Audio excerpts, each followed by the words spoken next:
슬비 씨와 헤어지고 무슨 정신으로 운전을 하고 온지 기억이 나지 않는다. 하지만 노트북 앞에 앉아 대법원 홈페이지에 들어간 나는 그 어느 때보다 정신이 또렷했다. 대법원 홈페이지에서 사건 번호 검색하면 판결문도 볼 수 있어요.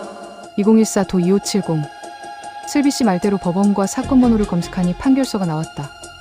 열람시 1,000원의 수수료가 부과된다고 했다. 나는 유료 결제 버튼을 누르고 판결서를 다운받았다.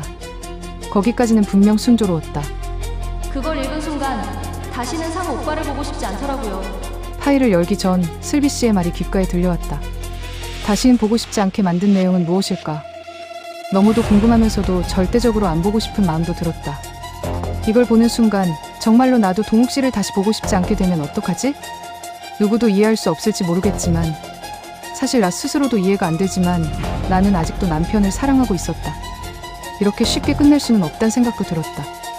모른 척 살면 살 수 있을지도 모르겠다는 기대를 품고 있었다. 괜찮지 않았지만 괜찮아질 수 있을 거라는 희망. 그 어떤 시련도 시간이 지나면 옅어진다는 걸 나는 알고 있으니까. 고등학교 때 아빠의 바람과 그로 인한 부모님의 이혼도 그랬고 20살에 만나 5년을 넘게 연애했던 첫사랑과의 이별도 그러했다. 아픔도 지나간다. 고통도 희미해진다. 그런 날이 안 올 것 같아도 언젠가는 온다. 인자하게 웃던 시부모님의 얼굴이 떠올랐다. 그들이 아들의 실수를 덮은 것처럼 나도 남편의 실수를 덮어줄 수 있을 것이다. 그래, 그럴 수 있을 것이다. 살면서 실수 한 번쯤 안 하고 사는 사람은 없잖아. 남편을 두둔하고만 싶었다.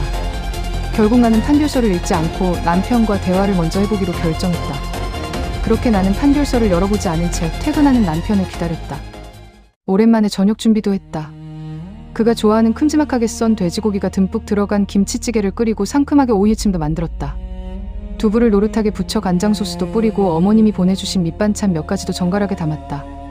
제법 푸짐하게 차려진 저녁상을 보자 괜스레 눈물이 나올 것 같았다. 결혼하고 첫 한 달은 쉬는 날이면 이렇게 근사한 저녁을 차려놓고서 남편을 기다렸던 게 기억났다. 남편은 쉬는 날에는 쉬라며 굳이 요리하느라 고생하지 않아도 된다고 하면서도 맛있게 잘 먹었다.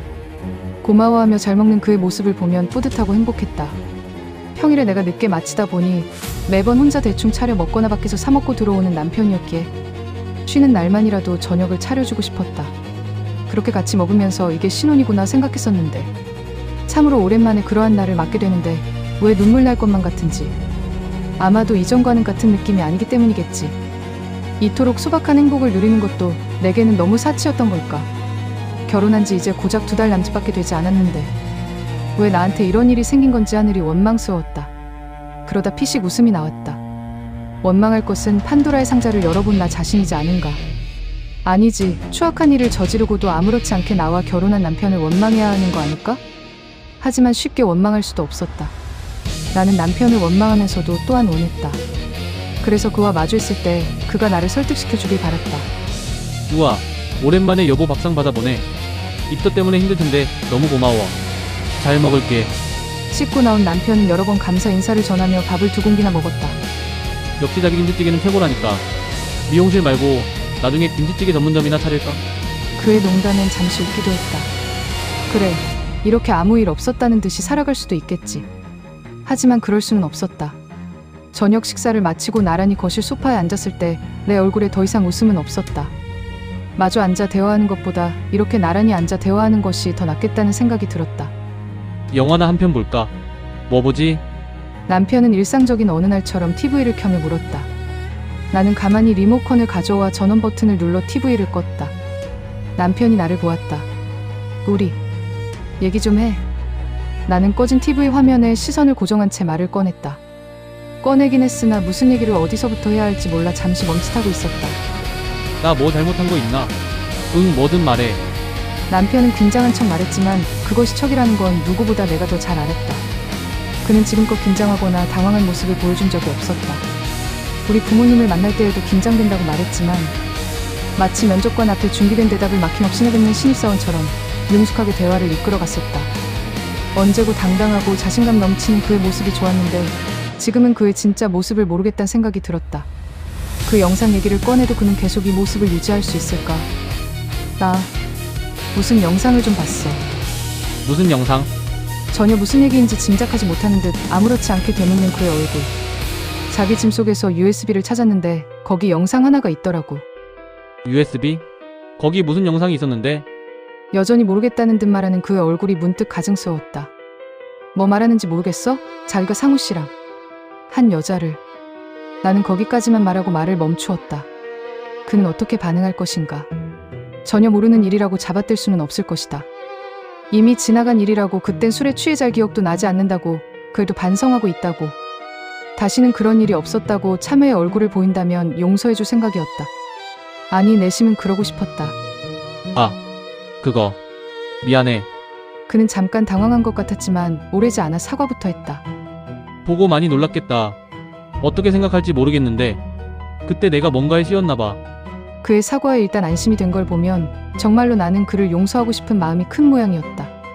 나는 자리에서 일어나 주방으로 가 물을 마시고는 물었다. 어떤 일이 있었던 건지 나한테 설명해 줄 수 있어? 그 여자는 누구고 어쩌다 그렇게 된 건지. 다 말할게.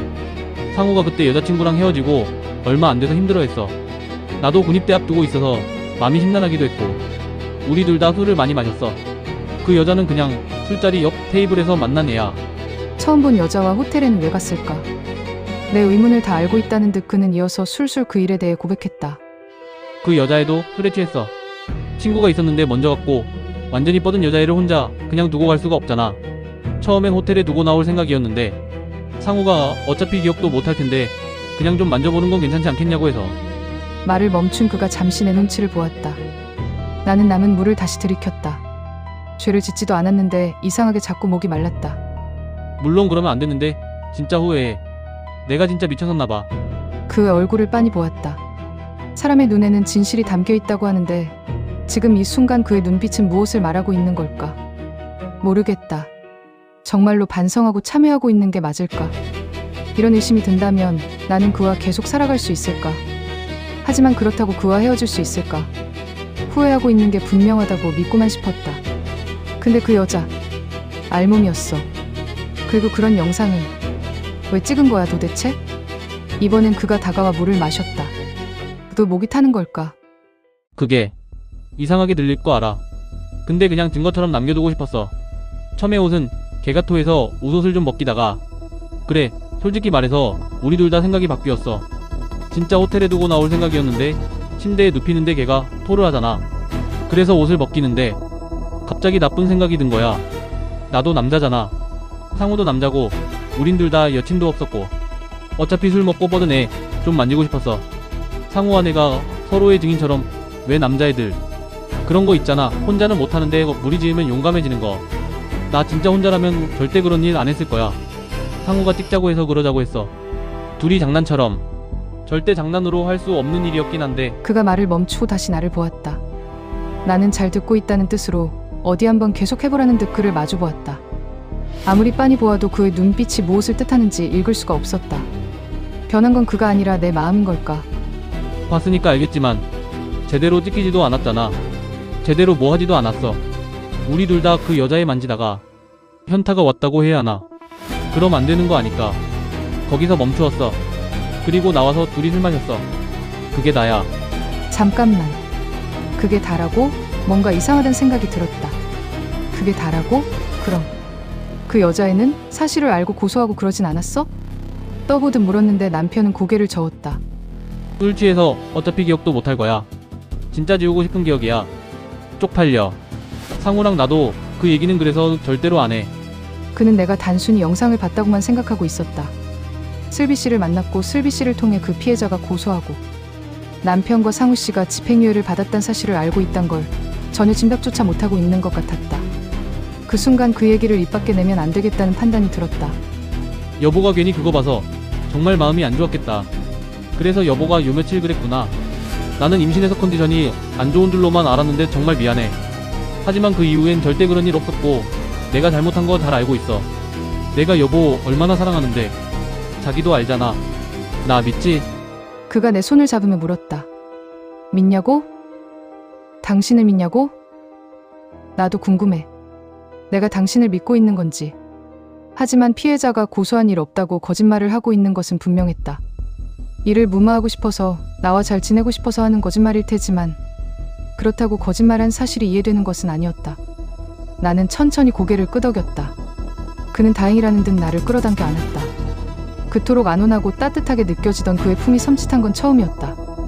내 맘을 나도 모르겠는데 어쩌면 그를 여전히 믿고 있을지도 모르겠다고 생각했는데 내 몸에선 소름이 오소소 돋고 있었다.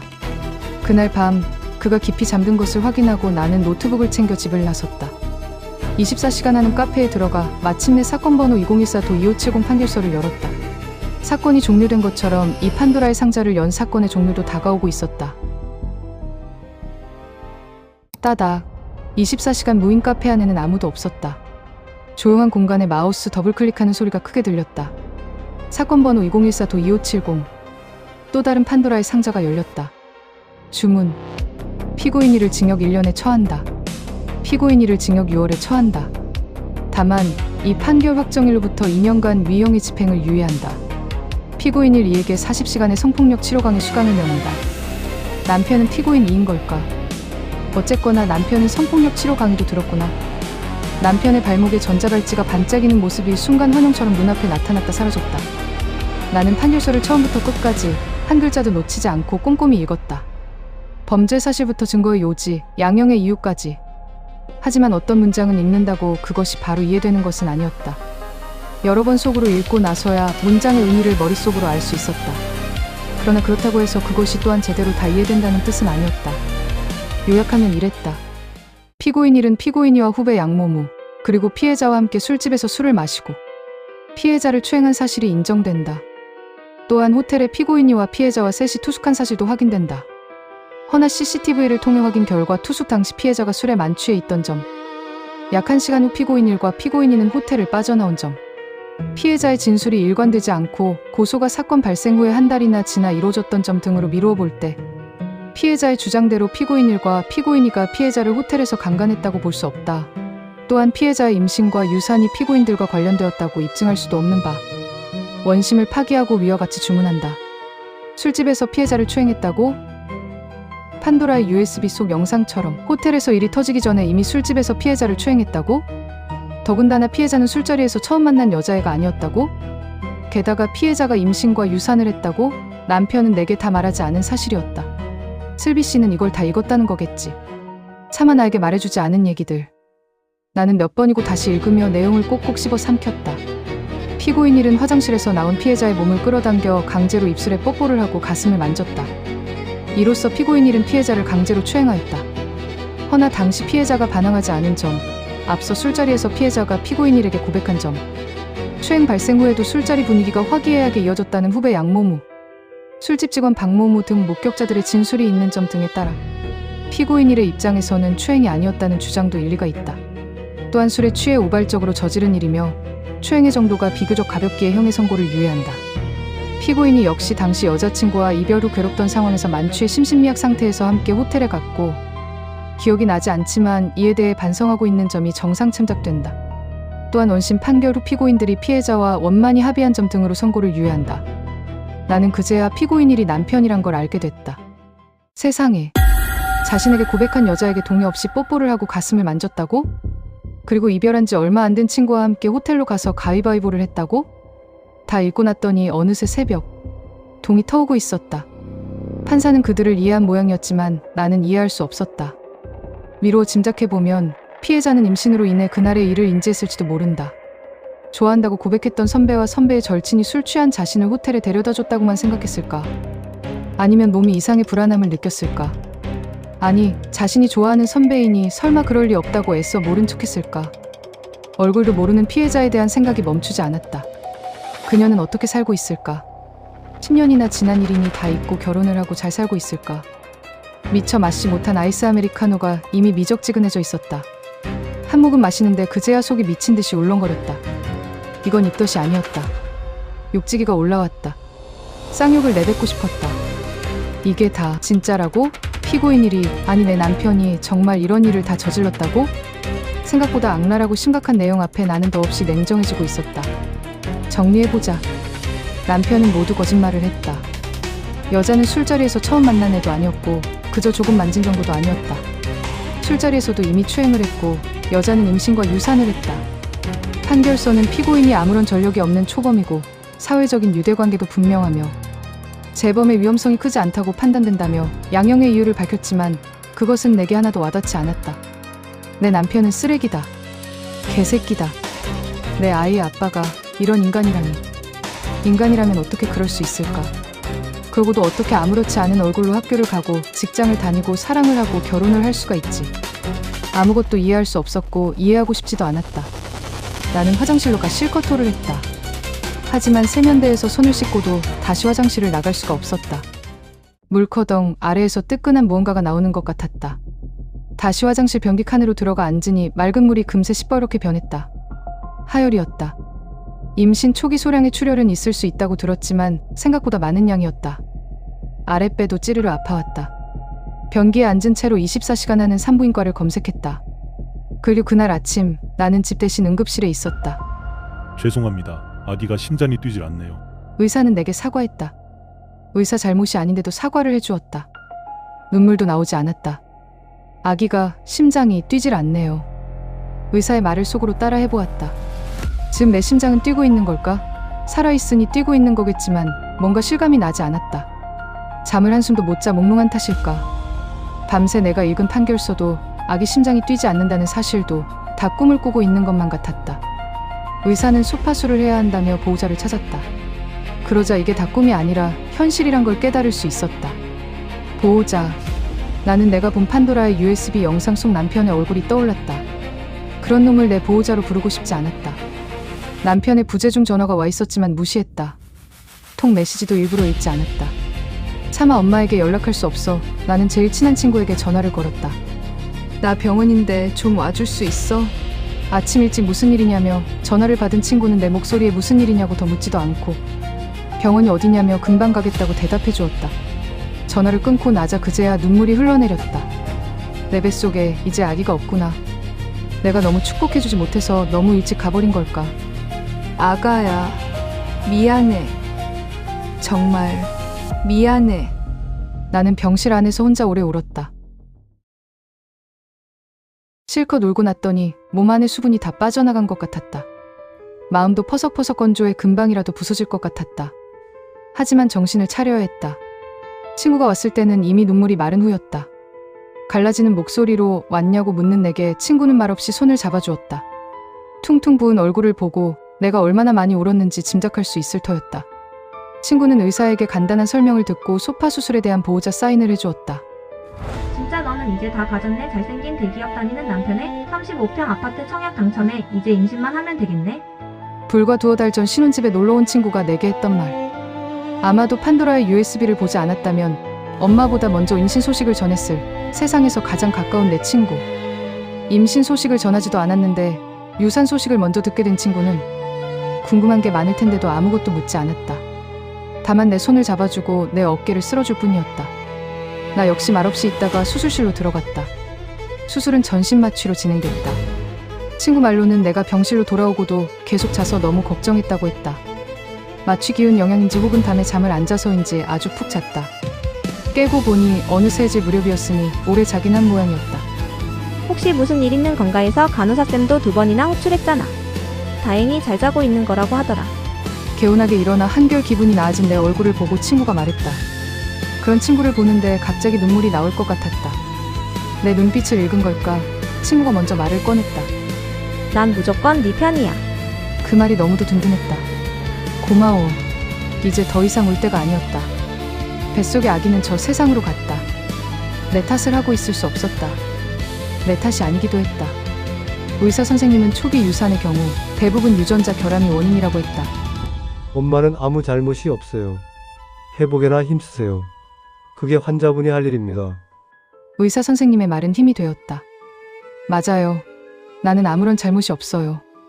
회복할 거예요. 그래서 이제 제가 할 일이 많답니다. 수술 전 급하게 오늘 출근 못한다는 문자만 원장님께 덩그러니 보낸 다음이었다. 원장님과 실장님에게 부재중 전화와 메시지가 와 있었다. 나는 원장님께 전화를 걸었다. 소파술로 인해 이제 병원에서 퇴원했고 미리 말씀 못 드려 죄송하다는 말을 전했다. 또한 아무래도 2-3주 정도 회복을 위해 쉬는 게 좋다고 하는데 어쩌면 좋을지 상의했다. 원장님은 미리 예약된 건은 자기가 할 수 있는 건 하고 한 달 이후로 미룰 수 있는 건은 미루겠다고 실장님과 함께 수습할 테니 걱정하지 말고 푹 쉬라고 해주었다. 한 달 병가라고 생각하겠다고. 회복에나 신경 쓰라고. 감사하단 인사를 마지막으로 전화를 끊었다. 끊자마자 남편의 전화가 왔다. 나는 수신 거부를 누르고 앞에 앉은 친구를 보았다. 어느 정도 친구가 눈치를 챈 것 같았고 이제 얘기를 꺼낼 타이밍이었다. 나 이혼할 거야. 어떤 말은 내뱉는 순간 가벼워진다. 쉬워진다. 사실이 되고 진실이 된다. 판도라의 USB 속 영상을 본 그날부터 내내 생각했지만 차마 입 밖에 내뱉지 못했던 말. 혼. 하지만 그 말이 소리 내어 공기 중으로 나오는 순간 내 몸은 무거운 쇳덩이를 던져버린 것처럼 가벼워졌다. 금방이라도 이혼을 할 수 있을 것 같았다. 몸이 벌써 반은 회복된 기분이었다. 그런데 친구가 갑자기 눈물을 터뜨렸다. 미안해, 정말 미안해. 느닷없는 상황에 조금 당황스러웠는데 친구가 말을 이었다. 솔직히 네가 부러웠어. 잘생기고 멋진 남편에 시집살이도 없는 것 같고 나는 결혼도 못하고 있는데 그렇게 네가 멀어지는 것 같아서. 분명히 임신이 안 되거나 무슨 문제가 생길 거라고. 근데 정말로 네가 이혼하길 바란 적은 없어. 친구는 나의 불행이 자신의 잘못이라도 되는 양 눈물을 쏟아냈다. 나는 친구에게 화도 나지 않았고 같이 울어줄 마음도 들지 않았다. 가만히 있는 내가 불안했는지 친구가 말을 계속했다. 믿어줘, 정말이야. 그냥 요새 난임 많잖아. 그래서 임신이 안 될 수도 있겠다 생각했던 거지. 네가 불행하길 바라고 그러진 않았어. 진짜야. 네가 나한테 어떤 친구인데. 울고 있는 그녀가 안쓰러웠다. 나는 가만히 친구 손을 잡았다. 알아, 나한테 너도 어떤 친구인데. 네 잘못 아니고 내 잘못도 아니야. 유산도 이혼도. 그렇게 말하자 그 말이 내 귓가에 들리면서 스스로에게도 위로가 되었다. 그래, 내 잘못이 아니다. 아기가 세상을 떠난 것도 이제 내가 이혼을 하려는 것도 내 잘못은 절대 아니다. 지금 울고 있을 때가 아니야. 네가 좀 도와줄 일이 있어. 눈물을 그친 친구가 나를 보았다. 사람을 좀 찾고 싶어서 그런데. 전에 사촌 오빠가 흥신소에서 일한다고 했었지? 친구가 고개를 끄덕였다. 응, 말하자면 탐정. 2020년인가부터 직업 탐정이 합법화되었거든. 내가 소개해줄게. 고맙다, 진짜. 친구는 부모님의 이혼으로 힘들어하는 내 곁에서 때로는 웃음으로 때로는 함께 울면서 힘이 되어주었다. 나 또한 친구가 백수 시절 힘들 때 맛있는 거 사주고 예쁜 옷 사주면서 힘을 주었다. 우리는 서로가 불행할 때도 행복할 때도 친구였다. 그렇게 다시 손을 맞잡고 어린애들처럼 웃었다. 나는 이제 차근차근 내가 할 일을 해나갈 것이었다. 그러기 위해선 더없이 단단해야 했다. 마음의 결심을 했으니 남편도 만나 정리를 해야 했다. 집으로 돌아가니 남편이 불안한 얼굴로 벌떡 일어나 나를 맞이했다. 연락을 해줘야지 얼마나 걱정했는 줄 알아. 오늘 밤까지도 연락 없으면 실종신고하려고 했어. 나는 대꾸하지 않은 채 남편을 지나쳐 안방으로 들어갔다. 남편이 따라 들어왔다. 새벽에 유산에서 수술했어. 샵은 쉬기로 했고 이혼 얘기는 일단 꺼내지 않았다. 유산과 수술 얘기에 남편은 놀란 것 같았지만 내심 그 일 때문에 연락이 안 된 거였다니 다행이다 싶은 것 같았다. 그래서 연락 못한 거구나. 몸은 좀 괜찮아? 가증스러웠다. 나는 침대에 누웠다. 나가줄래? 혼자서 좀 쉬고 싶어. 잠시 멈칫대던 남편이 알았다며 돌아섰다. 나 거실에 있을 테니까 뭐 필요한 거 있으면 바로 불러. 죽 먹어야 하나? 사올까? 됐어. 그냥 좀 자고 싶어. 나는 눈을 감고 이불을 덮는 신용을 했다. 눈을 감고 있어도 남편의 모습이 그려졌다. 뭐라고 한 소리 하고 싶지만 멈칫하다 그냥 나가는 남편의 모습이. 문이 닫히는 소리에 눈을 뜨니 남편은 나가고 없었다. 그제야 숨이 좀 제대로 쉬어졌다. 휴. 갑갑한 이 공간에서 당분간은 남편이랑 함께 해야겠구나. 아직까지는 남편이니까. 그때 휴대폰 진동이 울렸다. 안녕하세요. 민정이 사촌 오빠입니다. 업무가 바빠 확인이 늦어 이제 연락하네요. 사람을 좀 찾고 싶으시다고요. 나는 자리에서 일어나 앉았다. 먼저 남편의 후배 양모모를 찾아야 했다. 판결문에 나와 있는 술자리 목격자이자 증인. 가능하다면 술집에서 근무하고 진술했던 직원 박모모도 찾고 싶었다. 궁극적으로는 이름도 나와 있지 않은 피해자를 찾고 싶었다. 이혼할 때 하더라도 이렇게 쉽게 이혼할 수는 없었다. 남편이 죗값을 치르게 할 것이다. 기필코. 적당한 키에 적당한 외모, 지하철만 타도 한 칸에 두어 명은 있을 법한 얼굴. 민정의 사촌 오빠 재훈 씨를 카페에서 만났다. 지난번 첫 번째 만남 이후 5일 만이었다. 평범한 안경이 그를 더 평범하게 보이게 했지만 그 안경 속 눈빛을 마주하고서는 그가 결코 평범한 타입이 아님을 알 수 있었다. 하긴 세상엔 멀쩡한 얼굴로 범죄를 저지르는 사람이 얼마나 많은가. 평범해 보이는 재훈 씨가 날카로운 직관과 깔끔한 작업으로 일을 잘 해결하는 탐정임을 지나가는 누가 예상하겠는가. 내 남편 동욱 씨가 그런 짓을 했으리라고 아무도 예상하지 못하는 것처럼. 어쨌거나 재훈 씨와의 만남을 앞두고 조금은 떨려왔다. 이것이 긴장 때문인지 설렘 때문인지는 알 수 없었다. 오늘 그는 지난번 의뢰에 대한 결과를 가져오기로 한 것이다. 일주일 정도 걸린다더니 작업이 빨리 끝났다고, 또한 생각보다 성과가 크다며 지난밤 전화가 왔고, 만남을 미룰 이유가 없어 당장 오늘 만나게 된 것이다. 약속 시간에 맞춰 도착했는데 이미 그는 온 지 좀 된 것 같았다. 자리에는 반쯤 마신 커피가 있었고 책을 보고 있었으니까. 책을 읽는 탐정이라니 뭔가 어울리지 않는 듯 어울렸다. 인기척을 느끼고는 고개를 들었고 나와 눈이 마주쳤다. 오셨어요. 앉으세요. 음료 뭐 드시겠어요? 가벼운 미소로 나를 반겨준 그는 자리에서 일어서려 했다. 나는 바로 제지했다. 우리는 썸 타는 관계가 아니라 일적으로 맺은 관계였으니까 그에게 커피를 얻어먹을 일은 없었다. 제가 사올게요. 그럼 그러세요. 과한 친절 없이 그는 그렇게 대꾸하며 책을 덮었다. 인간을 환멸하지 않는 방법이라는 제목이 설핏 눈에 들어왔다. 인간을 환멸하지 않는 방법, 그런 게 있을까? 환멸해야 하는 인간이라면 환멸할 수밖에 없는데. 아이스 아메리카노를 주문하며 그러한 생각을 했다. 커피를 받아 자리에 도착하니 그는 이미 책은 집어넣고 서류 봉투를 내밀었다. 부탁하신 양 씨와 박 씨 자료예요. 보면 알겠지만 양 씨는 과 후배고 피해자 친구였어요. 재밌게도 증언 이후 한상우 아버지 회사에서 인턴 생활을 했더군요. 한상우와 두어 달 사귀었다는 얘기도 있던데 그 부분은 더 조사해봐야 확실히 알 수 있고요. 내가 서류 봉투 속 자료를 꺼내는 동안 재훈 씨는 짧게 브리핑을 해줬다. A4 용지에는 양진아라는 이름과 사진, 인적사항이 적혀 있었다. 타인의 이력서를 훔쳐보는 느낌이었다. 뒤를 넘기니 박우식이라는 이름과 사진이 보였다. 목에 선명한 타투가 없었대도 그다지 좋지 않은 인상이었다. 이 사람은 술자리에서 남편과 상우 씨, 그리고 양 씨, 아니 양진아와 그의 친구인 피해자를 모두 본 사람이었다. 박우식은 지금 교도소에 있어요. 나는 자료를 보다 말고 놀라 재훈 씨를 보았다. 그는 전혀 놀랍지 않은 얼굴로 말을 이었다. 10년 동안 들락날락했더라고요. 인터넷 불법 도박, 사기, 폭행 종류도 다양해요. 갑자기 큰 돈을 만지면 도박으로 날아가는 길을 택하는 인간들이 있죠. 그 큰 돈이 어디서 생겼는지는 충분히 예상 가능하고요. 이건 역시 조사를 더 깊이 해봐야겠지만요. 남편 동욱을 위해 유리한 증언을 해줬던 술집 직원 박우식은 교도소에 있다고. 하긴 10년도 더 전에 일어난 일에 대해 이제 와 묻는다고 자세한 답변을 들을 수 있을 리 만무했다. 상관없었다. 내가 정말 찾고 싶던 것은 피해자니까. 어떤 누군가에겐 10년도 더 전에 일어난 일이 어제 일처럼 생생할지도 모르는 법이니까. 피해자도 찾았어요. 거기 맨 마지막 장. 나는 아까보다 더 놀란 얼굴로 재훈 씨를 보았다가 맨 마지막 장으로 종이를 넘겼다. 원래 후배 양 씨를 찾은 이후 그녀를 만나 피해자에 대해 물어볼 생각이었다. 그래서 이번에 요청한 것은 양 씨와 박 씨에 대한 것뿐이었는데 나는 몇 줄 되지 않는 종이의 마지막 장을 보고 또 보았다. 이름 오수아, 현재 김미정으로 개명, 경기도 A시 교화동 거주, 엄마를 도와 반찬 가게 오늘의 반찬에서 일하는 중. 수아라는 예쁜 이름을 두고 개명을 했구나. A시면 그다지 멀지 않은 곳이었다. 그래도 엄마와 함께 있다고 하니 이상하게 안심이 되었다. 나는 어떤 걸 상상했던 걸까? 어떻게 더 진행시킬까요? 궁금한 게 있다면 더 알아볼 수 있습니다. 나는 뭘 더 알아보고 싶을까? 궁금한 건 많았지만 더 알아볼 것은 없었다. 피해자를 만나 직접 묻고 싶었다. 추가적인 비용은 없습니다. 잔금만 주시면 더 궁금한 부분은 제가 서비스로 알아봐 드릴게요. 내가 말이 없자 재훈 씨가 덧붙였다.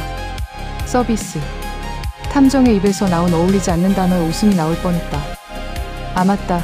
잔금 드릴게요. 정말 감사합니다. 나는 미리 찾아온 현금이 담긴 봉투를 건넸다. 그는 확인도 하지 않고 가방에 봉투를 넣었다. 안 세어보세요? 맞겠죠 뭐. 그래도 돈인데 적게 넣었으면 어쩌시려고요.